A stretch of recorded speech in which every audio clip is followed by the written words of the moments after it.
नमस्कार बच्चों, मैं कीर्ति पांडे आज आपको कक्षा 12 के इतिहास के पाठ 6 भक्ति सूफी परंपराएं इसके 8वें भाग को समझाने जा रही हूँ। इसमें हम पढ़ेंगे चिश्ती सिलसिला।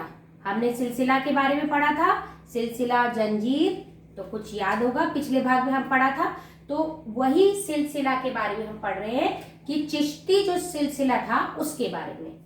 12वीं शताब्दी के अंत में भारतीय जो उपमहाद्वीप है वहां पर चिश्ती सिलसिला प्रभावी हुआ। तो उपमहाद्वीप में जो है पाकिस्तान और इधर बांग्लादेश और नीचे श्रीलंका, नेपाल, भूटान, ये पूरा भारतीय उपमहाद्वीप कहलाता है। तो इसमें चिश्ती सिलसिला था वह बहुत प्रभावी था। तो उन्हीं चिश्ती सिलसिले के बारे में आज हम पढ़ रहे हैं। चिश्ती का खानकाह में जीवन, खानकाह आपको बताया था उनका एक संगठन। तो जो चिश्ती खानकाह में जीवन किस प्रकार का था, किस प्रकार वे रहते थे, किस प्रकार की उनकी पद्धति थी। तो जो खानकाह थे, जो चिश्ती खानकाह, वो सामाजिक जीवन के उस समय केंद्र बिंदु बन गए थे।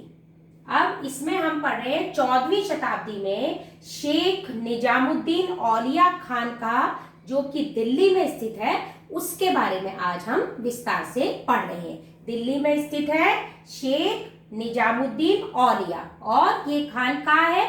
तो एक खानकाह का एक संगठन, कई आपको बताया था ना, कई खानकाह भारत में अलग अलग जगहों पर स्थापित हुए थे। उन खानकाह में से एक खानकाह जो कि प्रसिद्ध है शेख निजामुद्दीन औलिया, और ये कहाँ है? दिल्ली में। और ये 14वीं शताब्दी में भारत में स्थापित हुआ। यहाँ क्या था कि छोटे छोटे बहुत सारे कमरे थे और एक बड़ा हॉल था जिसे जमात खाना कहते थे। और इस जमात खाना में वहां पर सहवासी रहते थे और अतिथि रहते थे।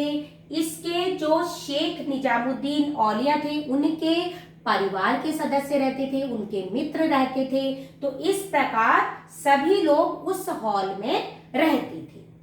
अब शेख जो है उसके ऊपर छत पर एक छोटा सा कमरा होता था, उस छोटे से कमरे में छत पर रहते थे और जो जहां पर लोग उनसे सुबह और शाम आया करते थे। लोग उनसे कुछ विचार विमर्श करने, उनके अनुयायी बनने के लिए वहीं मिला करते थे। तो वो छत पर लोगों को मिलते थे। और जो आंगन था, जो नीचे ग्राउंड फ्लोर पर जो आंगन था, वहां पर वो गलियारे से घिरा था, गलियारे से घिरा था और उसकी एक बड़ी बाउंड्री लाइन थी, दीवार से वो घिरा था। तो इस प्रकार था ये। और ऐसा माना जाता है कि जब भारत में मंगोलों ने आक्रमण किया तो यह जो था खानकाह, यह लोगों के जो आसपास के लोग थे उनकी शरण स्थली बन गया। सभी लोग आकर उन्होंने वहां पर रहने लगे और उन्होंने अपनी जान वहां रहकर बचाई थी। आगे है यहाँ पर क्या, सामूहिक रसोई, मतलब लंगर का आयोजन होता था। अब लंगर कैसे होता था? सामूहिक रसोई थी जो कि लंगर कहते हैं जिसे, जो कि फुतूह पर चलती थी। फुतूह मतलब बिना मांगी खैर। बिना मांगे, जैसे कि आपको पता है कि भंडारा लगता है और जो है लंगर लगता है, तो उसमें लोग अपनी मर्जी से आटा, दाल, चावल, घी ये देने आते हैं और या फिर कुछ पैसों से मदद करते हैं। तो यह जो फुतूह था वो लोगों की बिना मांगी खैर से, अपने आप लोग अपनी स्वेच्छा से देते थे। तो इस प्रकार यह चलता था। मतलब जो आते थे ना लोग उनसे मिलने के लिए, तो वो भोजन कर कर ही जाते थे। वहां पर हमेशा सामूहिक रसोई का आयोजन हुआ करता था। अब इनसे कौन कौन लोग मिलने आते थे? बहुत सारे, सभी लोग, समाज के हर वर्ग के लोग उनसे मिलने आते थे। तो उसमें सिपाही थे, गुलाम, गायक, व्यापारी, कवि, राहगीर, धनी, निर्धन, हिंदू, जोगी, कलंदर, जो कि आपको पिछले भाग में बताया था, कलंदर वो थे। और ये आते थे उनसे मिलने के लिए। अब ये किन किन कारणों से मिलने आते थे? ये उनके अनुयायी बनने के लिए आते थे।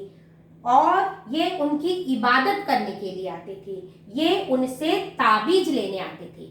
ऐसा माना जाता है कि वे जब ताबीज देते थे तो उसको जब वो ग्रहण करते थे, उसको वो जब पहनते थे तो उनके जो कष्ट होते थे वो दूर हो जाते थे। तो इस प्रकार वे उनसे अनेक कारणों की वजह से मिलने आते थे। इसके साथ ही अन्य लोग भी उनसे मिलने आते थे, जैसे अमीर हसन सिजजी और अमीर खुसरो। ये उस समय के प्रसिद्ध कवि थे और ये भी इनसे मिलने के लिए आते थे। किनसे मिलने आते थे? शेख निजामुद्दीन औलिया की दरगाह में उनसे मिलने आते थे। फिर उसके बाद जो दरबारी इतिहासकार थे, उन्होंने दरबार का पूरा इतिहास लिखा है, वो जियाउद्दीन, वे भी मिलने आते थे। उन्होंने जो पुस्तक लिखी है अपनी, उसमें इनके बारे में विस्तार से लिखा है। और जो है ये शेख निजामुद्दीन औलिया थे, इन्होंने क्या किया, अपने कई वारिसों का चुनाव किया, अपने कई शिष्यों का, कि भाई उनकी जब मृत्यु हो जाएगी तो वे इस निजामुद्दीन औलिया का की जो बातें हैं उनका प्रचार प्रसार करेंगे। तो उन्होंने जो अपने वारिस चुने, कई वारिस चुने और उनको भारत के विभिन्न भागों में भेजा, और ताकि वे निजामुद्दीन औलिया की बताई गए बातों का भारत में प्रचार प्रसार कर सके। तो इस प्रकार इनका प्रचार प्रसार हुआ। इसके अलावा जो चिश्ती सिलसिला थे भारत में, उनके मुख्य उपदेशक, एक तो हमने ये पढ़े, तो और कौन कौन उपदेशक थे भारत में, है ना?